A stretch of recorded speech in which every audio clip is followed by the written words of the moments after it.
Hey,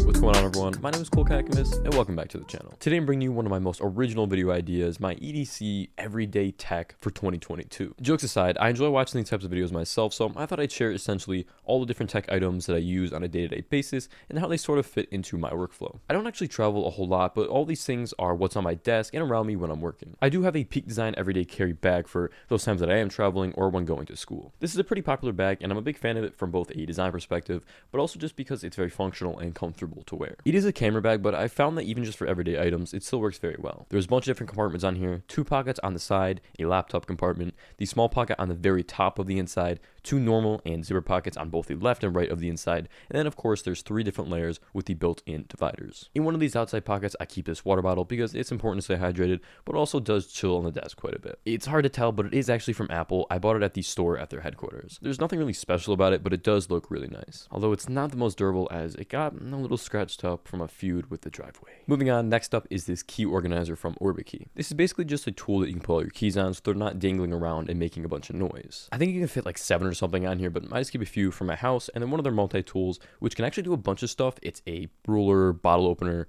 screwdriver, box cutter, a bunch of other things, but those are just the main things I use it for. On the bottom of it, there's also a keyring where I connected both my car key fob and an Apple AirTag. The AirTag really is such an awesome piece of tech. It works well, and for an Apple product, it's actually pretty fairly priced. $29 for a single or $99 for 4 of them. Just loading up the Find My app, you can play a sound on it or get a precise location. With its U1 chip, it's able to communicate with other iPhones and Apple devices so that if you ever lose your keys or whatever item you're tracking, you don't have to worry about finding it. But overall, this organizer is really nice. They have a bunch of different colors and styles. The design is super sleek and the build is high quality. They did send it out to me a while back, but I really think it's a great product to have on you. So my current phone of choice is the iPhone 13 Pro. It was a really beautiful phone until I dropped it.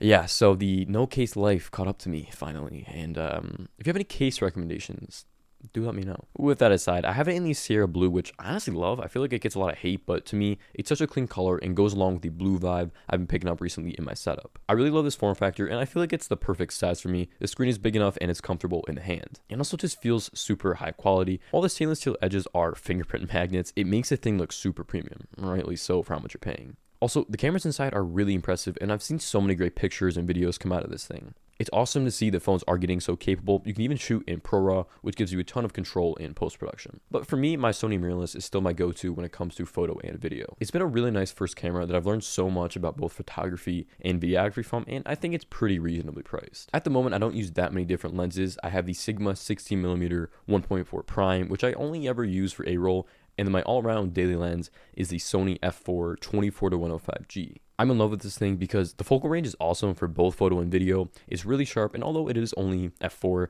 I don't really have any issues with it for the type of content that I shoot. It's not too bulky for what it is, but when you're at full zoom, 105mm, it definitely extends pretty long. It has some heft to it, but I don't mind because it is so versatile and makes it so that's pretty much the only lens I have to take around. There's a few prime lenses that I have my eyes out on, like a 35 and 50, but at the moment, I'm actually really happy with the setup I have. Quickly going back to the outside of the bag, from Peak Design, I have their slide camera strap. This thing is great. It connects to the anchors that you attach on the camera and makes it really quick and easy to attach and detach. The strap itself is really comfortable and is great when I want to go out and shoot some photography or when I'm filming handheld B-roll and want to stabilize it a little better. Next up is the Orbikey Nest. This is a portable desk organizer that I use as a throw my camera shit into box. So everything from batteries, chargers, SD cards, SD card readers, whatever, it's in here. It works well, and what I like the most is the movable dividers. It lets you lay out the Nest however you'd like. I just throw this into the bag when I'm traveling and have everything I need all in one place, but then I also keep it around when I'm at home filming. When it comes to audio, the AirPod Pros are my go-to. I'd say that these are my favorite piece of tech from the past couple of years. I keep them in this leather case, but after having them for so long, it's really showing its age. It doesn't even really clamp onto them anymore. It just slips off like that. They connect seamlessly with my iPhone and MacBook. The sound quality, in my opinion, is super good and more than enough for what I do.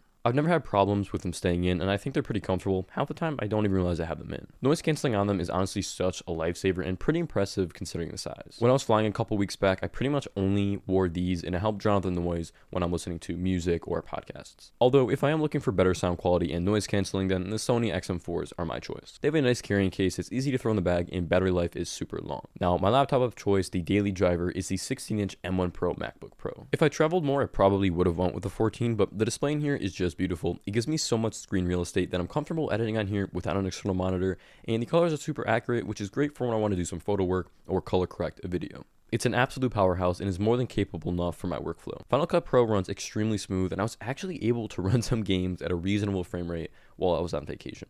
It luckily still fits in my bag, so this is going to be sticking around for a while. Now, there are times where I want to keep it more minimal and just bring the laptop along with a couple accessories, and that's where Grams28 comes in. Huge shout out to them for sponsoring this portion of the video.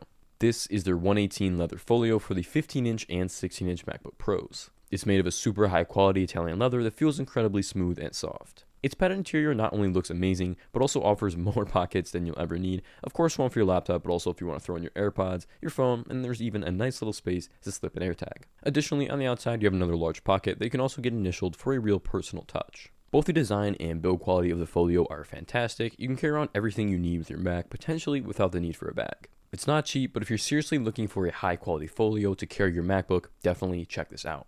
And again, huge thanks to Grams28 for supporting the channel and helping me to expand my EDC. Now, I don't always bring the Mac along, as the 11-inch M1 iPad Pro has been an awesome device for me. Pairing it with the Magic Keyboard and Apple Pencil, it makes for a really nice, compact setup. Because of its small size, it's great to use when reading the scripts for this video. I still don't view it as a full laptop replacement, but more of just an additional device to help me tackle my workflow. Using the pencil, you can adjust sliders in Lightroom very precisely, and my absolute favorite use case for it is when using the healing or clone brush, as it feels much more natural than just using a mouse or a trackpad. In addition to photo editing, I also use the app Notability quite a bit to plan out the shots for these videos and other content. I've been using this app for years, and it's great for taking handwritten notes, but also storyboarding. All of my intro sequences are all planned on here with my Apple Pencil. It just allows me to be a little more creative and have a better idea of how I want a shot to look before actually filming it. To finish it off, the last item in my tech everyday carry is the 40mm Apple Watch. This is the Series 6. I didn't upgrade to the 7 because I feel like the Apple Watch is just one of those devices that it's best to wait maybe 3 years at a time, just because year over year, there's not any big changes that I think make going from one generation to the next a really big deal. I use a Milanese band every day, even when working out, and I love it. It looks really good and is super comfortable. I just have the cheapest aluminum version of the watch, but it is really light and also pretty durable. I've smacked this thing around 100 times against the wall, and there is one small, tiny scratch, but other than that, it's pretty much in perfect condition. So that is my 2022 everyday carry, all the main tech items that I use in my day-to-day creative workflow. I hope you guys enjoyed and maybe got some inspiration not only from the device itself, but more of how I use it every day. I'll have links in the description for everything that I mentioned. To all of you who've made it to this point in the video, I want to say thank you. I really appreciate it. If you enjoyed and want to see more content like this, be sure to subscribe to the channel. Thanks again for watching, and take care.